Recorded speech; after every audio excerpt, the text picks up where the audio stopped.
I like almost every set, I buy a precon just to take it apart. I use the whole buffalo. I'm like going out hunting at Target. Like, I'm bringing home the squirrel deck.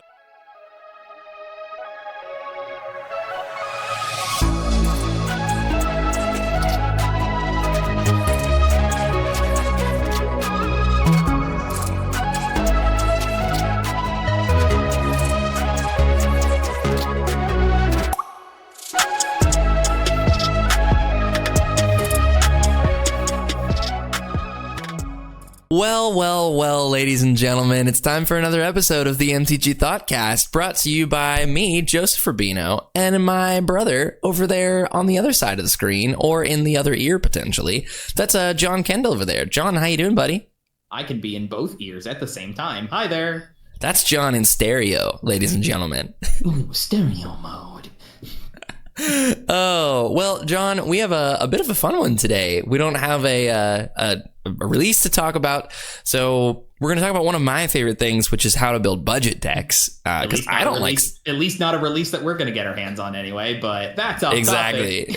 Yeah, mystery boosters. Mystery booster, you foiled us again. One of my favorite aspects of playing the game is building budget decks and finding ways to build as many decks as possible and just squeeze as much value as we can out of things.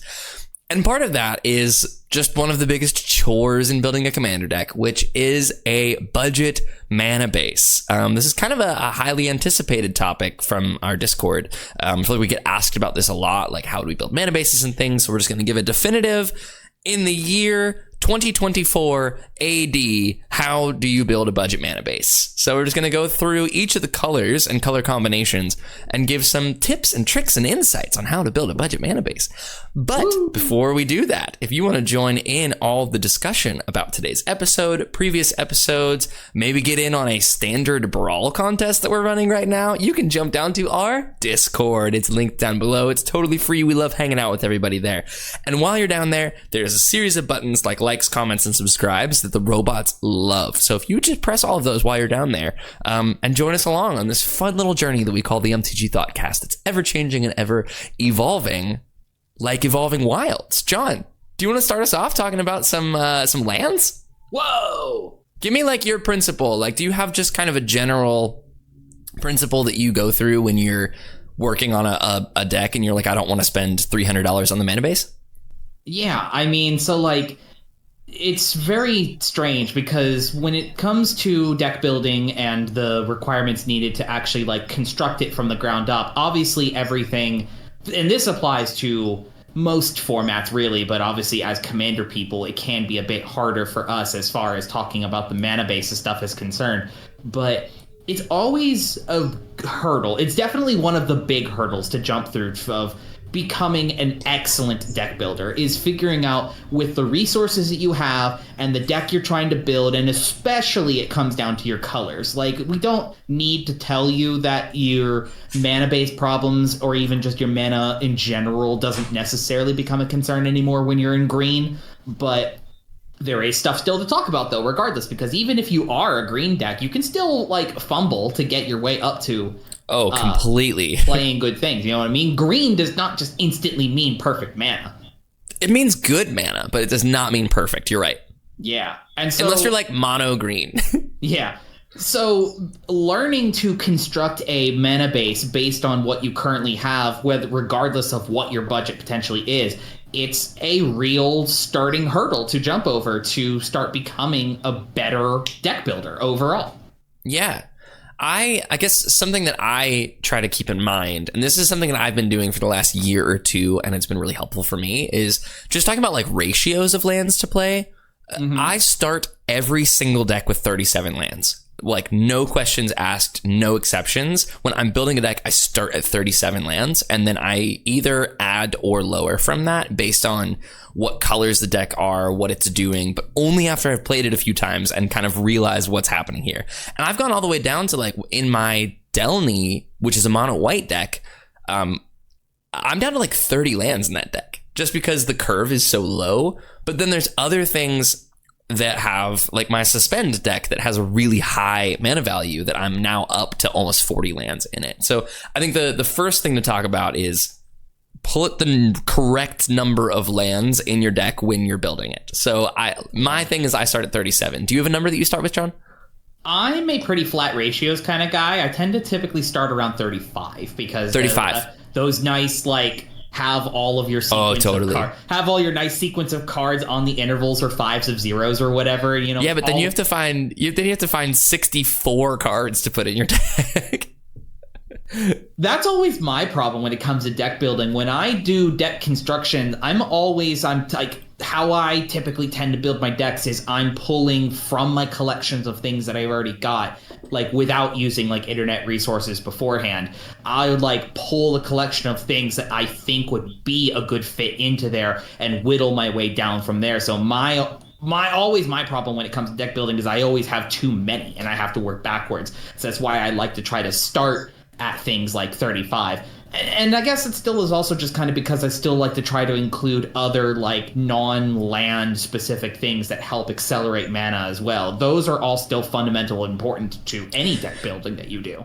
Yeah, I think ramp is actually a really important topic to go over with this because ramp is what's going to help smooth your lands out. Like it's going to help smooth your mana base out, which I guess, do you think that there's a difference in semantics in talking about lands versus a mana base? Like, do you account for ramp as a part of your mana base in your deck, or are you just going, my lands are my mana base, and then I have spells additionally, and ramp is its own category?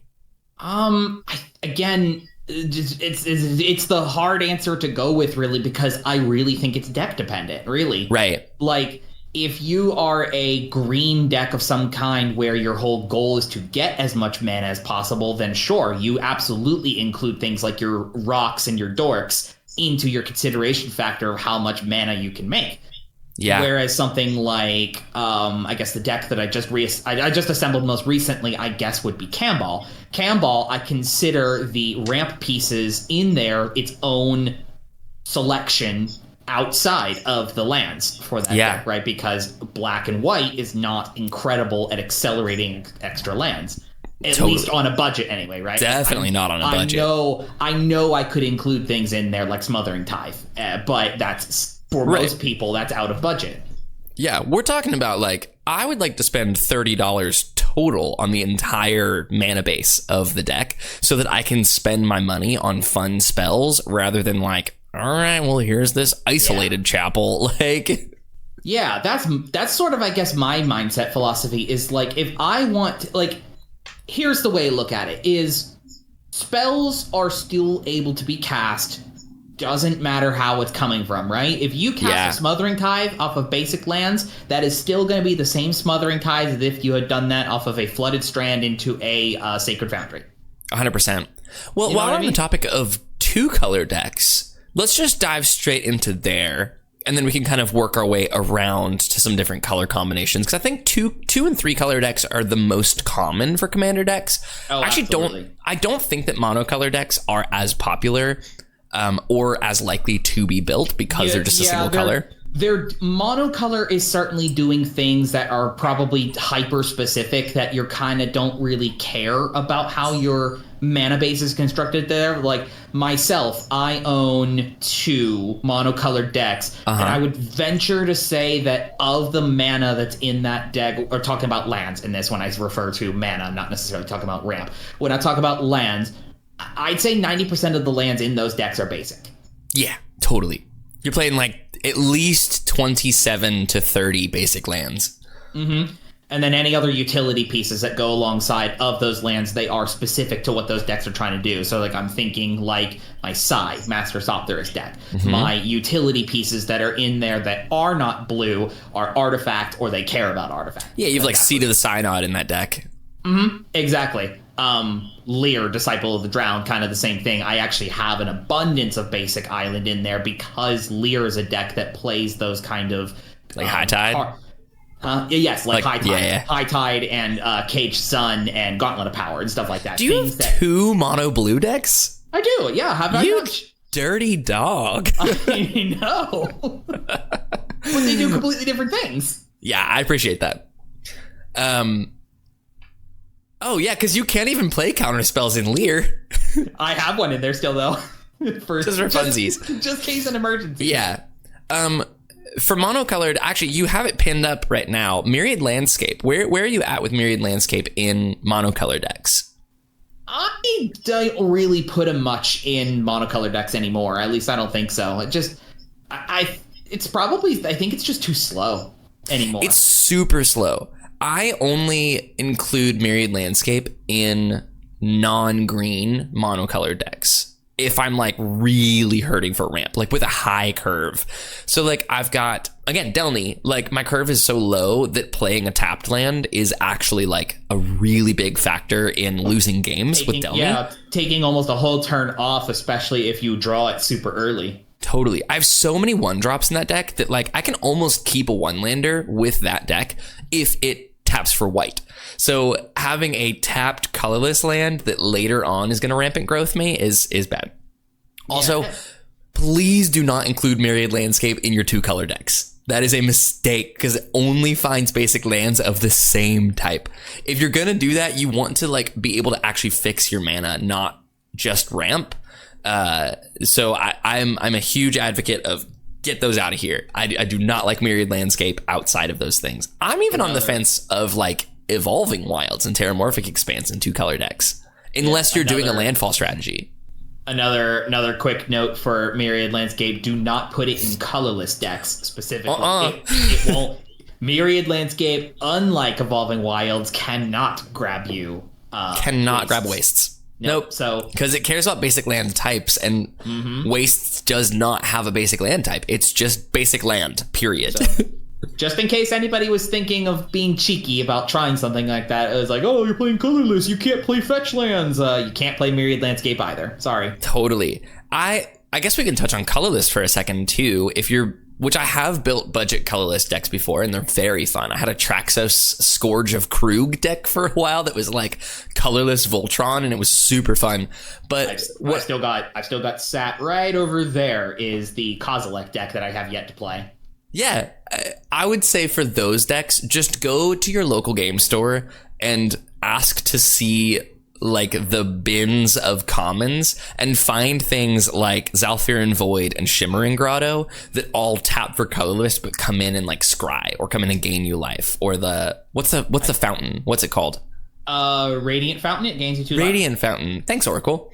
Yeah, things like that, because you can play Wastes. Wastes is also not budget anymore. Like it's nearly $2 a piece for a Wastes, if I'm not mistaken. You can grab Commander Masters for 34 cents. You can get Jumpstart for $1.50. I guess you can get the Modern Horizons 3 ones for $1.80. So it's like, yeah, they're not like crazy budget, but I guess if you need a lot of them. Yeah, to me, there's almost no reason to run them unless you have something that cares, like your, but even like Gauntlet of Power wouldn't, because you just choose a color for those ones, or like the gauntlets. So I think there's almost no reason to run Wastes when you can just go and find all of these utility lands that just happen to tap for colorless as well. That's my opinion, at least. Unless, you play like one of them so that when you play your like Solemn Simulacrum, you can go and find it. Or if like something gets Path to Exiled, go and find it. So run like 2 or 3 of them. It just sucks buying basic lands when you can just go to a local game store and just grab a handful of each type of basic land for free, usually. So I have a principle against paying money for basic lands, is what I'm saying. Exactly. But yeah, 2 or 3 of them and you'll be pretty set. You can play the snow-covered Wastes from Modern Horizons 3 and be real spicy with it. Yeah. I think that's all we have to say about colorless, and we've kind of gone over monocolor at this point. Colorless and monocolored, yeah. So that's not really like... What we're getting at is those are ways you'll notice as we go up the scale on the kinds of colors that you would include in your commander deck. The more colors you add, the more tricky it becomes to have your mana base be budget. So, however, there are reasons to be playing more basics. Like they've really incentivized that lately, because you get to play things like Demolition Field and get to ramp yourself, like fix your mana. Like if we're starting to talk about 2-color decks, I would say Demolition Field is an unbelievable piece of fixing because you just get to screw over somebody who's got a really greedy mana base while also fixing your own mana. So I love stuff like that. Also, if you're playing like mono red and you're only running basics, you just get access to things like Price of Progress as like all of a sudden, because you're playing a budget mana base, you just get to win the game sometimes off of hey, I'm going to deal 16 to everybody and I'm going to take 0 from it. Or even in like a red-green deck or something like that, you're just looking to play as many basics as possible. All of a sudden, you get access to these weird little niche cases that allows you to play things like Price of Progress. So I'm an advocate for budget mana bases outside of money reasons, but instead for deck building reasons. I'm a huge fan of it. I have a question for you, diving into 2-color decks. Where's your bar on dual lands that come in tapped? Great question. I think... Well, the Snarls is the one that I think is kind of a hot topic, where the Snarls are the ones that come in tapped unless you reveal each of one or other of its types. So like the black and green one comes in tapped unless you reveal a swamp or a forest. I just don't like lands that come in tapped, period. But I also just tend to play really fast decks. So I think if you're playing a slower deck with a budget mana base, I'm totally down with things like Snarls, things like the Temples even. Like, I don't really like playing Temples anymore. They just feel so slow. But they're super budget. So if you just need... I would say Temples more in a 3-color deck because I'm way cooler with tapped lands in a 3-color deck because they fix you more. In a 2-color deck, I'm going almost all basics still. My little secret with 2-color decks and their budget mana bases has been to play the land cyclers from Lord of the Rings, like the Troll of Khazad-dûm, the Oliphant, Lorien Revealed, those cards, and to play the typed duels that just come in tapped, like Geothermal Bog is the red and black one. That has made my 2-color mana bases unbelievably consistent for like under $1 total. Yeah, that's a nice combination, and you don't even necessarily have to use the Lord of the Rings ones. There have been some other previous sets. I think both things released in standard, and there's been some supplementary ones as well. Yeah, there have been other land cyclers, and there's ones that specifically they don't say on them basic, I should say. There have been. I don't know any specific off the top of my head right now, but I know I do.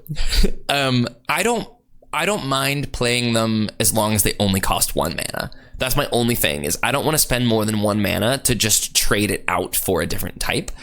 So the reason why I like the Lord of the Rings ones is because they can go get typed duels like Geothermal Bog, but I also love playing Ash Barrens, which is it's the colorless land that you can basic land cycle for 1.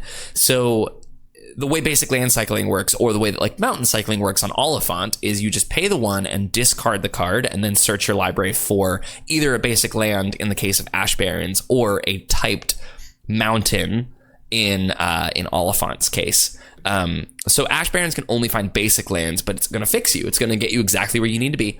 And the Oliphant is going to go and find typed. So like if you are, I think the Oliphant and Troll of Khazad-dûm, that route gets you a steeper upgrade path, because as you start upgrading the deck, if you come across one of the surveil lands, like the typed surveil lands, you can go and find one of those and then put it into play and surveil one. So like tapped lands that come in and have value to them, I love playing. And especially in the case of the Lord of the Rings ones, all of those are very good cards on their own. So late game, they can just become beaters for you. So like Troll of Khazad-dûm, I think, is the more famous one. Well, Troll of Khazad-dûm and Lorien Revealed are the two probably the best ones, because the troll you're playing black, so you're playing Reanimator anyway, so you can cycle it away to find lands. It allows you to keep less lands in hand as well, because you just get to like turn 1, I'm just gonna cycle this and go find a land, and then like God forbid you have like an animate dead, or you get like and then you get like a 4/6 with menace or like mega menace on turn 2 because you've like fixed your lands. Like, this is incredible.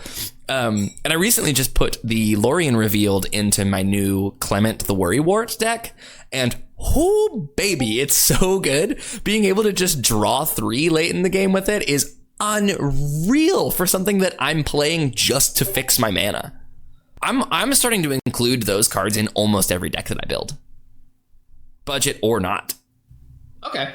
So your mindset is basically what you're saying is like to improve yourself as a budget mana base player is to include your pieces that help you grab these, basically. 100%. Playing fetches without playing fetches, I guess. Yeah, is what you're getting if at. you've got yourself a Demolition Field, an Ash Barrens, and both of the land cyclers from Lord of the Rings in the 2 colors that you're playing, you're going to have a unbelievably consistent mana base while essentially just playing basics and like one of the typed duels. Mm-hmm. You could have them both technically as well. It was like, I know is like, you're talking about for like the typed duels, you talking about like the typed ones from Dominaria United? Yeah. You talking about those ones? Okay. Oh, because the snow ones as well. Yep, I was going to say, there were the typed snow ones as well from Kaldheim. Yeah. So you can Depending on the deck, I'd probably only play one of them. If we have a higher curve, I would say we should play both of them. If you have a lower curve, then I would maybe just play the one, just so you can go and get it. Yeah, it's all about being able to. I include those basic dual typed ones in my Thali and the Gaterog deck as well, because I've got a variety of cards in that deck that can fetch out lands of a specific typed style. And totally, and eventually, you run out of the more expensive ones, because like that is a mana base that I include types across the whole scale of it, right? Because like I've got Indatha Triome and Overgrown Tomb and stuff like that in there, but then when you start running out of those, then it's like, oh, okay, just grab further. Totally, you always want to have something to grab, and there's options for you at every level. I think the biggest thing that there's shenanigans I can do in that deck with Flagstones of Tracair, so I want to try to have as many fetchable targets as possible for that. Yeah, exactly. So good. Man, that's kind of another one in white. That's like $1 for a Flagstones, and if you have some way to just not anymore, no. Oh, is it expensive? Oh, because of the White Orchid Phantom. Makes sense. Cool. But I guess talking about that, do you have any other topics to discuss as far as 2-color? Do you want to shift our way up to 3? I was just gonna say I can step off of my soapbox for 2-color decks. Because I don't your soapbox for 2 mana. Yeah. Step off. I'm gonna pay 2 mana and step off my soapbox. I don't really build 3-color decks quite as often anymore. I've really settled into like monocolored and 2-color decks being my favorite. So if you want to take us away talking about some 3-color decks and what you're doing, like I want to know what you're including in your 3-color decks you're building. Yeah, sure. Because like I don't think it's, and you sort of breezed by this briefly, but I think it's no secret to say that the general populace of Commander deck building, and especially what we get nowadays as far as precons is concerned, they really like to try to lean into 3-color. Dude, is what it seems to be anyway, right? Like, well, I guess not all the Bloomburrow ones, but like whenever, like when the new sets like come out, whatever, like of the 4, sometimes 5 of the decks that they include, most of them are 3-color, maybe except for like one of them, 1 or 2. Totally. And that is apparent with the types of land that they include in there. Is like this is they trying to make those types to help you fill out into a 3-color. They're trying to make those types of lands budget. And I think when you start doing into the 3-color things, now you need to start including lands that help you achieve your off color. I think the optimal way to, and I think you've got this correct as to being focused in on 2 colors, the optimal way to start doing 3-color, and I guess we can kind of lump 4 into this as well, because you're kind of going to be in the same mana building requirements if you're doing 3 or 4 color. 5 is its own topic, but for 3 at least anyway, you need to dial in kind of specifically where your core of the colors are of that deck and include mana in such a way that you have the ability to fetch out or have access to your off color when the appropriate time is needed, like for your commander or other support spells and stuff like that. I don't think a 3-color deck can support being 33% along the blue. Hi there. Sorry, bumped my microphone, everybody. I don't think a 3-color deck can support being a 3-way split across all 3 of your colors. Nah. At least not on a budget, anyway. It's much easier to have a main color and then splash your 2 additional colors. And the same thing with 4-color, where like you sort of want to build a 2-color deck that's splashing in 2 different directions so that you can have a really solid core of your mana base and then branch off from there so that you're never going to miss out on your core. Like if you're building if you're building a blue, red, green deck, and you realize you've done your math and you see what percentage, or you're using Moxfield or Architect or something, and it just tells you what percentage of each of your colors are. You want to make sure that all of your lands tap for your 2 main colors. So if your 2 main colors are green and blue, you don't really want to include just a blue-red duel, because you're going to miss out on tapping for green a lot of the time just for including Izzet duels in that. But instead, if you include all of your green blue and all of your green red, then suddenly you can tap for green with everything you have, which green is a very specific case where like if you're playing green, you probably want to be tapping for it at all times because you have like your Elvish Mystics, your Llanowar Elves, things like that help ramp you because you're in the best ramp color.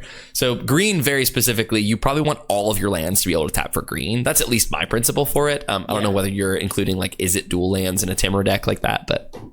No, I mean, I can come up with a pretty prominent example as well. I play a Loro, Ageless Ascetic, and right? That's an Esper thing, so I don't have access to green in any capacity. I know the core of that deck is definitely Orzhov, but I have probably a bit higher on what would be considered normal, because that is a whole wonky deck in and of itself. I know it's a wonky deck, but it plays very well because I try to have mana as often as I can in the off color for blue.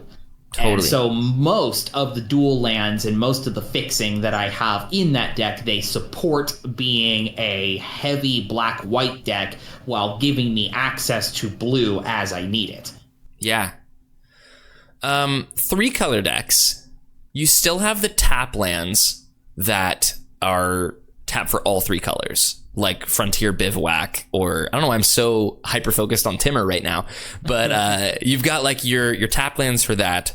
Let's talk about landscapes, which just came from Modern Horizons 3. I think these are great. You're on board with them? I am, yeah. Have you changed your mind? In a 3-color deck, it hurts a bit having just a colorless land, but I guess it's just Evolving Wilds, right?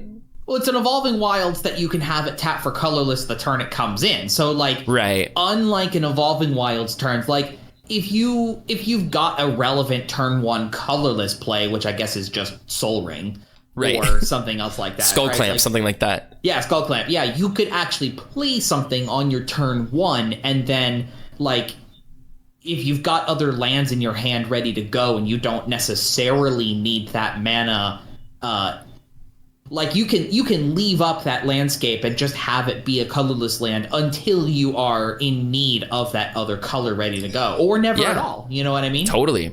Actually, a really important turn 1 colorless play a lot of the time for me is Wayfarer's Bauble, which is another budget ramp mana base piece that if you're not playing green, it's functionally like playing a Rampant Growth on turn 2. If you go like turn 1 Wayfarer's Bauble, turn 2 Crack It, which you can do with the landscapes, you'd have access to your 3rd color, and then you crack the landscape on the 3rd turn. I still include Wayfarer's Bauble in every non-green deck that I play, because it allows you to ramp at the same rate as a green deck in like an Esper deck or in a Grixis deck or something. So love the landscapes. I think I'm coming back around on them. And yeah, and then late game you can just cycle them for 3. Like it's pretty good. I think it's important to bring up that I feel like when you start getting into 3 colors and higher, your actual other non-land fixing becomes way more important. Very important. Yeah, Chromatic Lantern is, I think, an underrated and underplayed card in 3-color decks. And I agree. Yeah. 5-color decks, it's an auto include, obviously. 4-color is like, I'm probably playing it. 3-color, I think most of the time you can still play Chromatic Lantern. And then the goal is just, I don't ever want to think about what lands I have to tap. I just want to go like, yeah, I've got like enough. I can just play whatever I want and not think about it. And Chromatic Lantern allows that ease. It's like you're clearing up some memory space or like some RAM in your brain to be able to compute your actual spells, and you don't have to spend time thinking about like, do I have the right lands for this? Exactly. Yep.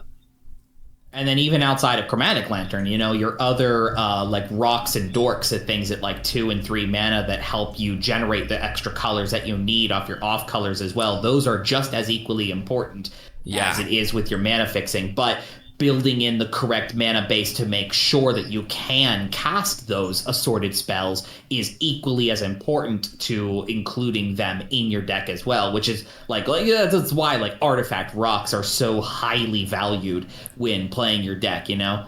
Totally. What's your preferred artifact rocks, I suppose? If we were like on the comparison for like talking about ones that help you fixing, do you lean more towards signets? Do you lean more towards talismans? Do you like manoliths still? Yeah. You know what I mean? I definitely don't like Manolith. I've never liked Manolith. I've never played it. I would not recommend playing Manolith. Sorry, let me emphasize.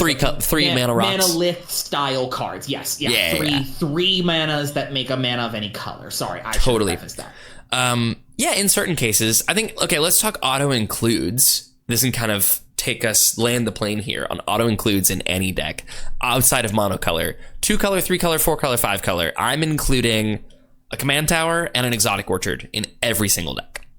Path of Ancestry for the most part is going to go in my decks. That's edging into 3-color. I don't include Path of Ancestry. Path of Ancestry even in stuff that's not like super tribal focused? 100%. It's just it's a tapped command tower.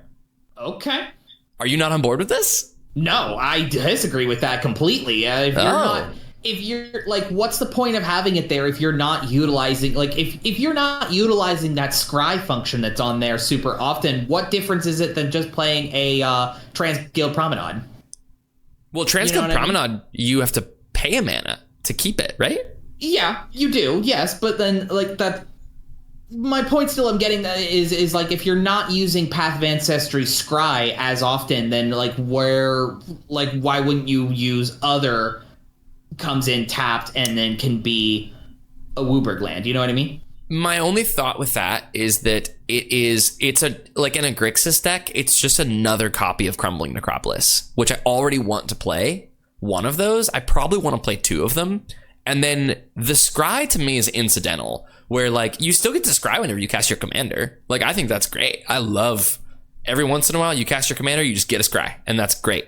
Or like if you happen to be playing a deck that has a lot of the same type, then you just get a bunch of scries like that. I value scrying very little. That like it's incidental. You get a scry every once in a while. It's really nice.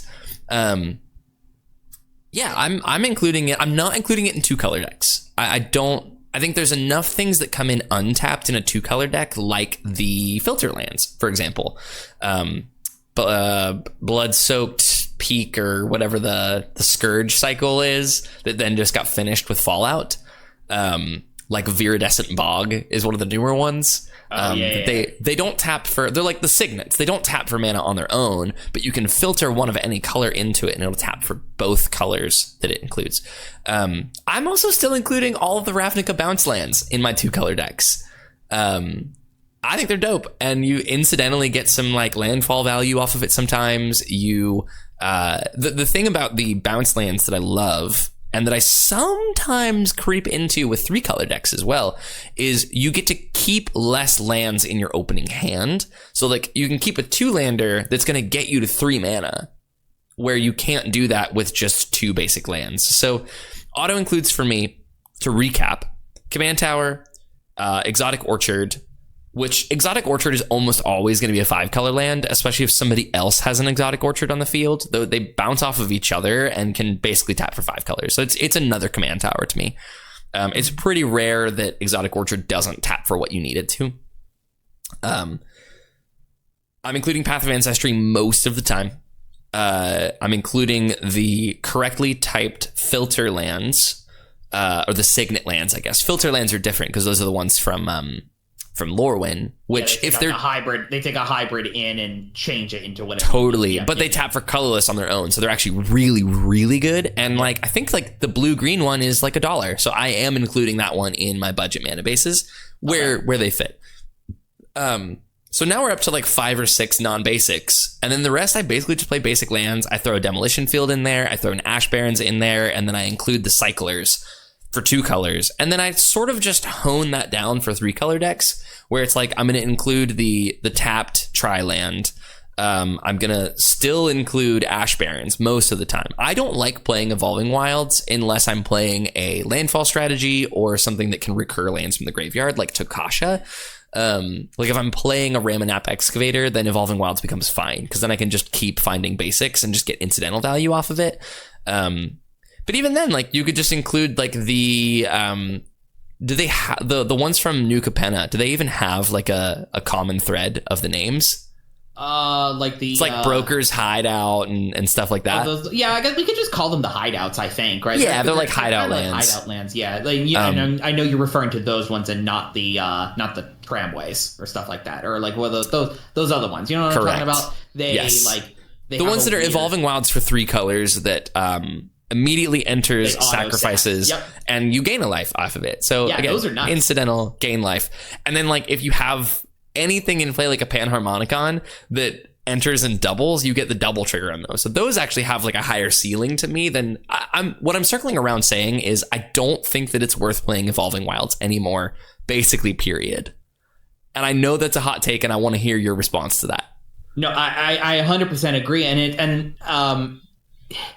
I remember one of the first times in a while when people were saying, oh, we're finally pushed Evolving Wilds out of the format, was the very first time that Fabled Passage got printed. I know people were really hyped. It's like, if you are still a deck that enjoys doing Evolving Wilds, your strictly better version should have been budget is Fabled Passage. And I know it's on the way down now again because it's in Bloomburrow. So like, here's your alert. Where are we reminder. at with it right now?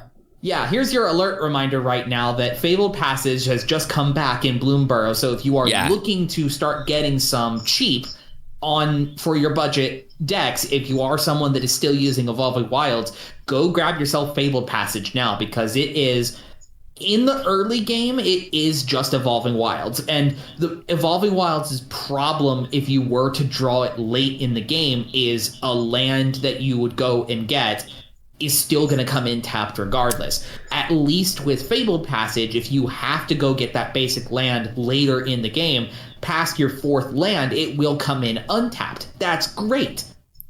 You know? Yes. At time of recording, you can get an extended art Fabled Passage from Bloomburrow for $2.75. Perfect. I feel like grabbing, I might actually go scoop some of them, actually. Yeah, I might go grab like 4 of those. Yeah, like, why not? Fabled Passage is very, very good. Yeah. Like, if you top deck in Evolving Wilds, you're like, man, like, this is going to come in tapped. I can't do the thing on time. Fabled Passage, when you top deck it, you're like, I'm getting exactly what I want, and I get to play it this turn, and it's unbelievable. Fabled Passage is nearly an auto-include for me as well. Yeah, I think I would start, that would put that in my argument as well, that if you have to have a land in there that fetches you out of basic, it might as well be Fabled Passage at this point. Totally. I feel like. Yeah. I'd like to maybe add to you as well that at least how I like to end up auto-including in my decks as well, I'm still really like Pain Lands. I think those are great. Absolutely. The Pain Lands are amazing. Well. Yeah. I'm a big, like, one of those ones that I was talking about with Oloro. Some of my highlight ones in that deck is stuff like Caves of Koilos and the other ones that aren't Caves of Koilos. I'm not. Oh, man. The black and blue one is Underground River. Yes, thank you. And the blue and white one, I could not tell you what it is. Yeah, I can't think of it either. But those ones, like Pain Lands, are still great as well because they give you the color you need early and just add some incidental life here or there, right? Because Commander does start at 40 life. You have that resource. Yeah, might as well use it. You know, winning at 1 is the same as winning at 40. Yeah, and if those if having those colors available to you early in the game sets you up later that you no longer need them for their colored mana, then great. They did their job, 3 life down, you have got your colors needed to get your fixing ready to go. Perfect. Totally. Well, an upgrade path as well for the Pain lands is you can just upgrade a Pain land straight into one of the Horizon lands. And like that taps for either color. You have to pay a life for it. But then later on in the game, you can just pay 1 and sacrifice that land to draw a card. That's unbelievable. I don't even think those are much of an upgrade much anymore. Like, I've seen some of those. Yeah, after the Doctor Who set. Yeah, or not even the Doctor Who ones either. Like, that there was those 5 that was in Assassin's Creed as well. Even those ones being borderless seen, those are super cheap too. Yeah. So, yeah, that's like creeping up onto almost auto-include territory. Horizon lands, Pain lands, those help get you to where you need to go. Definitely. So 4 and 5 color decks, I feel like I'm not the best person to talk about that just because I don't build 4 and 5 color decks. Like, I can't tell you, the last time I built a 5 color deck, it was atrocious. It was just all of the tapped tri-lands. I've tried to build 5 color a couple of times in my Magic career. It started with Reaper King, which was 5 color scarecrows, but was actually a mirror deck and wanted to play like conspiracy to like ramp out a bunch of mirrors, and then they're all actually scarecrows and they just blow up the board. Not fun, very bad. Took that apart. And then at some point I had a Chromat deck that was a charm deck. So the whole thing was just 5 color charms. Also, unbelievably bad. Some of those charms are horrifying.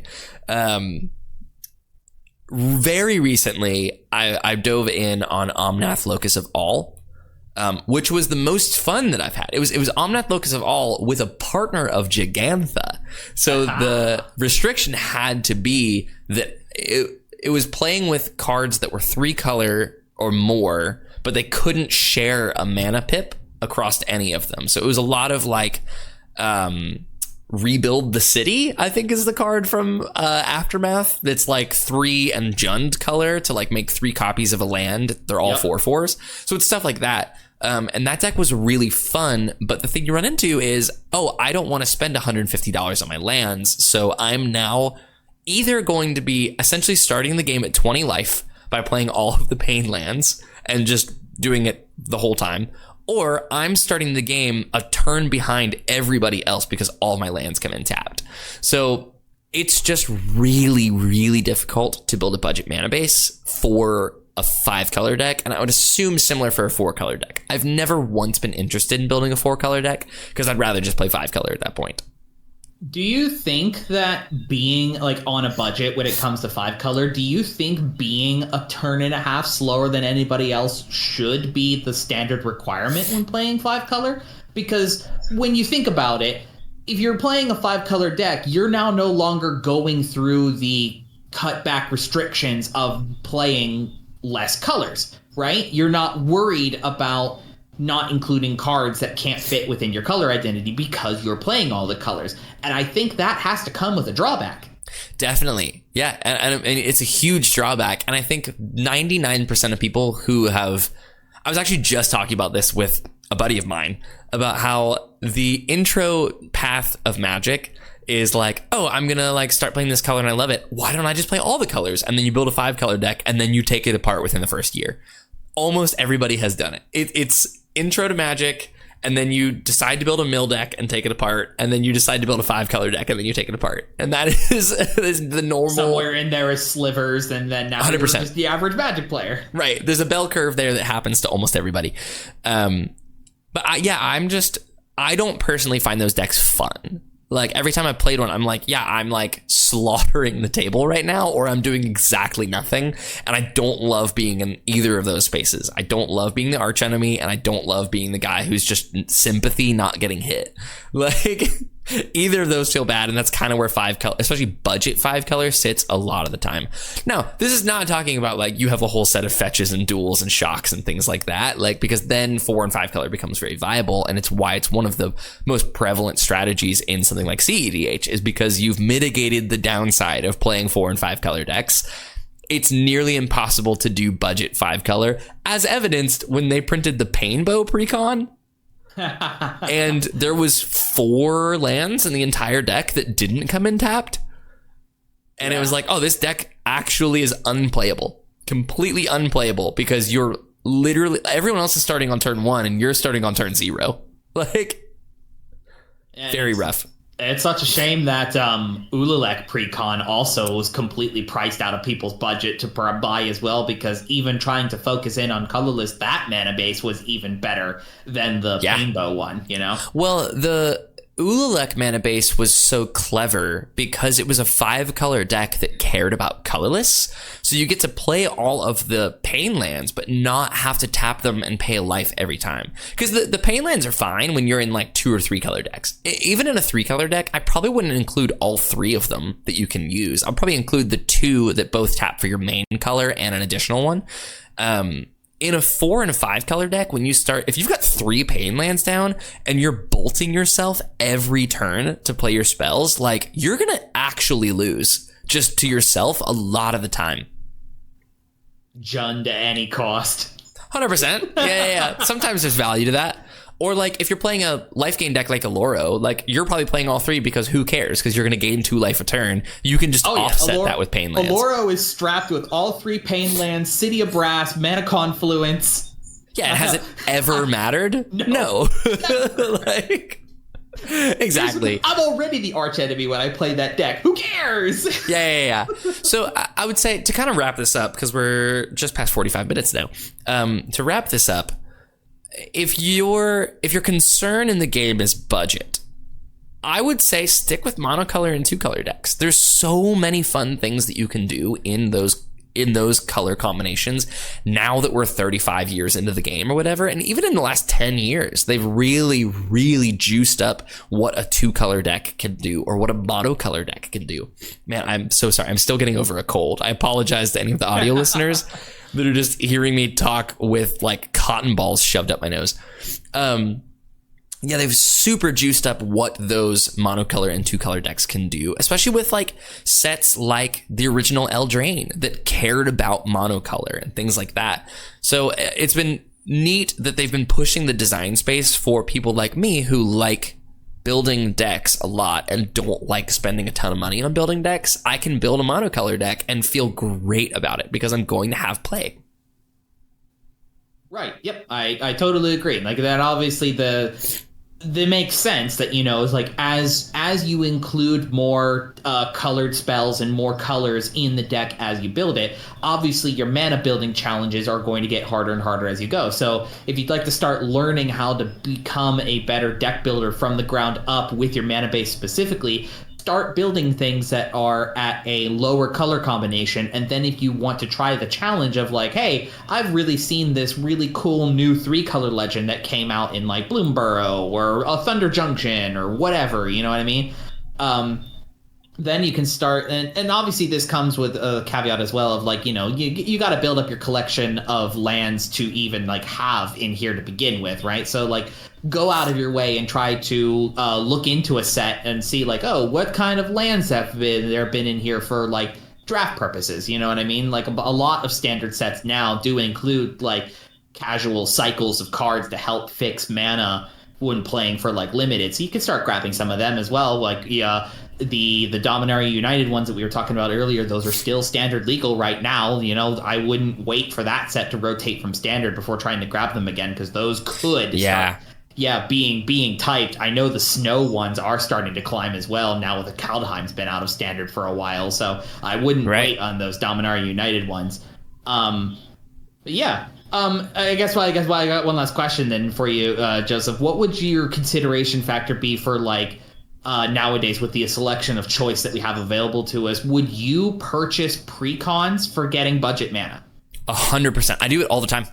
I like almost every set. I buy a precon just to take it apart. I use the whole buffalo. I'm like going out hunting at Target. Like, I'm bringing home the squirrel deck. Because it gives me. Deck? I didn't get the squirrel deck, but I look every time I go.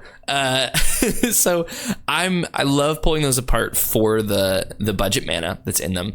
Also, like, weird way to get lands in the last year was the Doctor Who Universes Beyond booster packs. Every time I opened one of those, I would get like 6 non-basic lands in them. So I had a great time with those.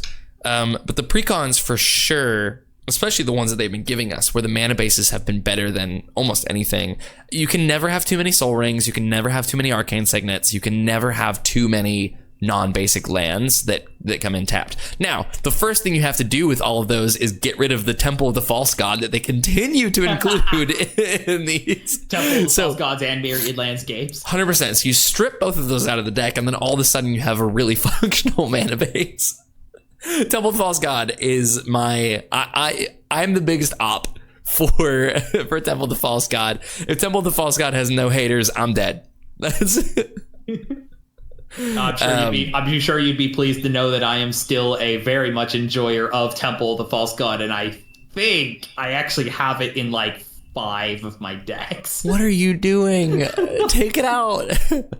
How many times have you had to just mulligan because you're like, oh, I've got 2 lands and one of them is Temple of the False God. Gotta ship it away. Would you like to know my worst instance of where Temple of the False God is? Yeah. You want to take a guess? Where do you think is my worst? If you have Temple of the False God in a 3-color deck, I'm gonna reach through the screen and kill you right now. Not kill it. I'm gonna cut that out. Did I already just tell you about the trash meta that Aloro plays? Do you have a Temple of the False God in Aloro? Hey gang, thanks for listening to our episode about budget mana. If you'd like to join in on the conversation, join our Discord link here off to the sidebar. We'd love to have you there. You can come roast me about having Temple of the False God. I love it. I love it. If you've enjoyed our content here on YouTube, please make sure to leave likes and comments and subscribes. We love interacting and talking with everybody who participates with us. We're so close to reaching 400 here real soon. Very close. Yes. We'd love for y'all to be a part of that. We've got some big plans coming up around the Duskmourn season if we can hit a particular milestone. So come jump in now and you get to be a part of that if and maybe that comes around. Absolutely. You get like the hipster cred of being here before we blow up. And isn't that like the moral high ground you're looking for anyways? To be like, oh, I was listening to them way before they blew up. And to all of our enjoyers on Spotify, make sure to rate our podcasts here. How does that work? Is it a 5-star reviews? 5-star reviews. Thank you. So all of our listeners, thanks to everyone who's been doing that. We have a few 5-star reviews now, and it's really helpful. We've seen some growth from that. I've been watching all of it. We've had some new followers that have been following the podcast on the audio end specifically. So this is a shout out to all of you, our brand new or maybe returning. You know, if you listen on both, I actually have to personally admit I do both basically at the same time, but I'm the editor, so I have to watch everything back a couple times, you know what I mean? But thank you so much to all of you who have been part of this. All right, let's wrap this thing up. See you guys. Thanks for watching the Thoughtcast. We'll see you pretty soon.